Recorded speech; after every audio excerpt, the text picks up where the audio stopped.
বাবা তুই আমার কথা শোন, মিথ্যা কথা কইছে। কি শুনবো মা? যা শোনার সব তো শুনলাম। তুমি আমার মা না, তারপর আমার লালন পালন করে তুমি বড় করছো। এর জন্য তোমার প্রতি আমার কোনো অভিযোগ নেই। তুমি শুধু আমার কও আমার আসল মা বাবা কই থাকে, তারপর ঠিকানাটা তুমি আমার কও। তোমার কোনো সম্পদেরও আমার দরকার নাই। আমি কইলাম তো তুই এই বাড়ির সন্তান, তুই মানিক খান, তুই আমার সন্তান। তুই আমার কথাটা একবার শোন বাজান। কেন মিথ্যা কথা কইতেছো মা? প্রমাণ তো হয়েই গেল যে আমি একটা অনাথ। আমি যখন পপির সাথে মিশতেছিলাম তখন তোমরা কেন আমারে কও নাই যে আমি অনাথ? এত সুন্দর শিক্ষিত একটা মেয়ে কোনো বাড়ির একটা পালক পোলারে কি বিয়া করব? কোনো অনাথ পোলারে বিয়া করব? করব না। যা তুই যা, তুই এখনই চলে যা। তুই থাকলে পপির লাগে আমার বিয়েটা হইব না।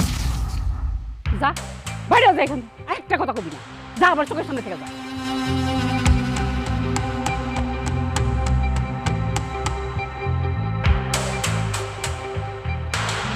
ভাইজান ঠিকই কইছে আম্মা।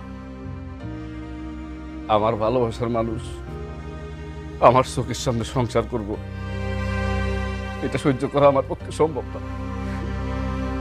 আমি এই বাড়ি ছেড়ে চলে যাবো আম্মা, কিন্তু যাওয়ার আগে তুমি আমার একটা সত্যি কথা কও। আমার মা কি এই বাড়ির সত্যি সত্যি কাজের মহিলা ছিল? আমি কইলাম তো তুই এই বাড়ির সন্তান, তুই মানিক খান, তুই আমার সন্তান। তুই আমার কথাটা একবার শোন বাজান।